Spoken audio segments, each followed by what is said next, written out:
Hey, hey, hey, and welcome back to my channel. So today we're going to talk about the book Love on the Brain by Hazelwood.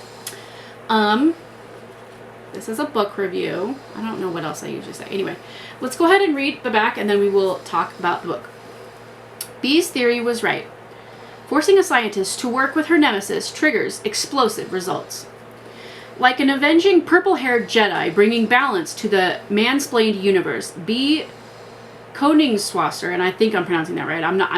Well, I don't think I'm pronouncing that right. I think I'm, anyway. B lives by a simple code. What would Marie Curie do? If NASA offered Marie her dream neuroengineering project, she would accept without hesitation. Duh. But the mother of modern physics never had to co-lead with Levi Ward. Sure, Levi has soul-piercing eyes, and sure, he caught her in his powerfully corded arms like a romance novel hero when she accidentally damseled in distress on her first day in the lab. But Levi made his feelings toward Bee clear in grad school. Arch-enemies work best when employed in their own galaxies, far, far away. Now her equipment is missing, the staff ignores her, and Bee finds her floundering career in somewhat of a pickle. Perhaps it's her occipital cortex, and I think I'm saying that, occipital cortex playing tricks on her. But Bee could swear she could see Levi, softening into, and I know I say that, into an ally, backing her plays, devouring her with those eyes. And the possibilities have all her neurons firing. But when it comes time to actually make a move and put her heart on the line, there's only one question that matters. What will Bee Koningswasser do? So, as we know, if you've watched a book review on this channel before, I am a big fan of Hazelwood. I read The Love Hypothesis and I absolutely fell in love. That book was so good. Highly, highly recommend it. We'll link it in the description box below if I remember. I will also link everything that I'm wearing on my face and with some Amazon affiliate links, which do pay me if you use them to purchase anything, but it's a great way to support my channel and it doesn't cost you anything extra. This book was cute. I'm sorry. I rated this book 3 out of 5 stars. It's not even close to the Love Hypothesis. It's very, very cute. And I think if you haven't read The Love Hypothesis, I think this one would probably be, you'd probably rate it higher than what I did. It is in the traditional Hazelwood format where you have, well, it's actually not. So every chapter is in the point of view of Bee. So sometimes we go back and forth with the characters. This one is all in Bee, and then they have like, because Allie is, she's in academia. She's some like neuroscientist. Like she knows her stuff when it comes to, that's why she writes these kind of romances. But like chapter 13, Superior Colliculi, Will You Look at That? So that's like the name of the chapter. So we have 25 chapters plus an epilogue and 350 pages. Is that what Yep, 350 pages. It's very, very cute. It's your typical enemies to lovers romance. I don't really have any complaints. I mean, was it my favorite? No. Was it hard to get through? No. Was it hard to get into? No, not really. The writing is excellent. I have to say that one of the things I like about Hazelwood's book, and sometimes you may like this about authors, sometimes you may not.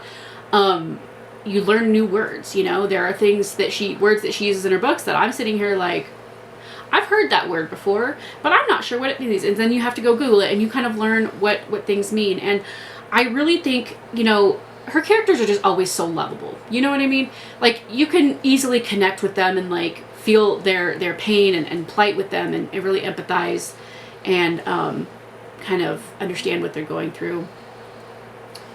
And that's definitely true for this book.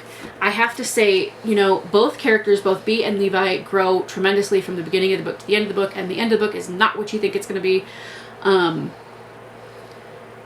It's a different kind of Hazelwood, and I don't want to like put her in a pigeonhole either. I don't want to put her in a box and say like this is the kind of romance that she writes. It's an academia romance,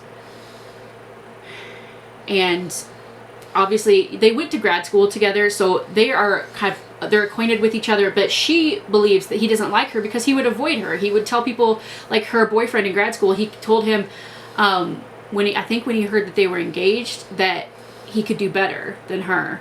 And, you know, a lot of these things that she thought were true, like, they do come out and do get explained. And there's a couple of, towards the end, there's a couple of really, really heartwarming parts, like, to the point where it's just, you know, it just warms your heart. And there is some smuttiness in here. There is some spice, but it's not overwhelmingly so. Ali Hazelwood has a very, very good writing style in that she can write about stuff without it being like graphic or too much. And it's kind of, you know, it's not porny and it's not like erotica, but it is definitely, I feel like it definitely helps in the romance. You know, it's not like, you know, it's not needed. It definitely adds to the book, but she just has such a beautiful way of writing that and of wording things. And I'm still a big fan of hers.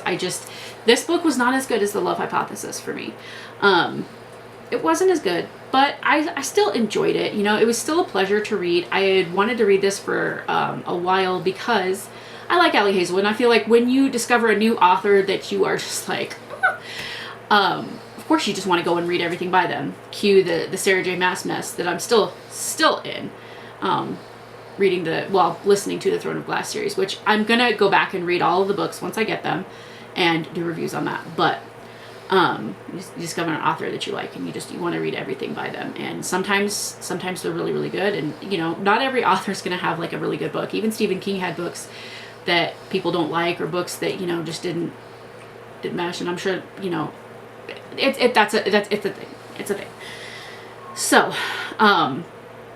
I really enjoyed this book. It was very pleasurable to read. I like reading books that don't require a lot of brain power too. These are like at night before bed is the time when I read like my dark romance or my romance books, because I don't really have to think. You know, when I read my true crime, or not true crime, but like the murder mysteries and stuff like that, I like to read those during the day when my brain is more apt to firing, rather than having to read it at night and kind of like try to piece things together. And then the next night I have to try to remember what I read. This book is not like that at all. It's very easy to follow. Everything, you know, flows very, very well. I will be working on a blog review, which this review is going to be pretty vague. I try to keep my video reviews pretty vague, but I do more extensive reviews over on my blog. Hopefully by the time you are seeing this, fingers crossed, I will have a blog review up and posted, or I will have it posted very soon after this video goes live. So, and the link to my blog is on my website, beautifullyfearless.com, as well as like any other links that you might need. I don't have an Amazon storefront yet. I'm not quite sure how to do that. I'm not quite sure where you have to get that. So now I'm stuck like linking everything like in the description box, but I'll definitely link this book and The Love Hypothesis. Amazon has them. They're like $10, I think. They're definitely worth the money, I have to say. And this book says $17 USA, $23 Canadian. So it's cheaper on Amazon. I mean, it's like, they're like $10 on Amazon, and definitely worth it. I got mine at my local library because I just did. So, you know, you can also go and find, my library doesn't have all of her books. I don't think they don't have like the full collections of some of the authors that I like, but you can always find some good books on there, some good reads. So yeah, let me know if you have read this book, what you think of it, if you liked it, if you didn't like it. Let me know all the things in the comments below, whether you liked it or you didn't like it. I want to know your thoughts and opinions on this. Please don't post like specific reviews, spoilers, so that if somebody hasn't read this book and they're watching this, you know, review, and they're like, wow, that sounds like something I want to read, so we don't spoil it for them, because I want to have a discussion about it, but like my blog is way more thorough, and I delve deeper into it, so that's the place for that. So okay, again, I will link everything that I used on my face in the description box below, as well as this book and The Love Hypothesis. I do highly recommend checking out Ali Hazelwood as an author. She is very intelligent, and I don't want to say that somebody who's like smart in science can't be smart in like writing and literature. I just don't think a lot of writers are. I mean, I think you just excel in writing, and that's what you enjoy, or, you know, you're in the other area, and I think it just takes up a lot of your time, so that's what you end up doing. But Ali wrote a book and found that she enjoyed it and kept writing, and her writing is very, very good, and everybody that helps her work with the book is very, very good, because obviously you know that it goes through a process of editing and all that stuff, but it's a pretty good book. So I highly recommend go check that out. I think that's it for this video. I just wanted to do a real quick video review. I love her male characters, I have to say. I mean, they're a little atypical, not atypical, they're a little typical for the romance story. And if you know, you know. But I don't hate that. I don't hate that at all. I don't hate reading about that. So let me know what you think in the comments below. Don't forget to go follow me over on the Instagram. Like this video if you like this video. Subscribe if you haven't already. Ring that bell icon to get notified whenever I upload a new video, because you never know what kind of content is going to pop up over here on this channel, if I can get it right. I thank y'all so much for watching. I love y'all very, very much, and I will see you in the next one. Bye!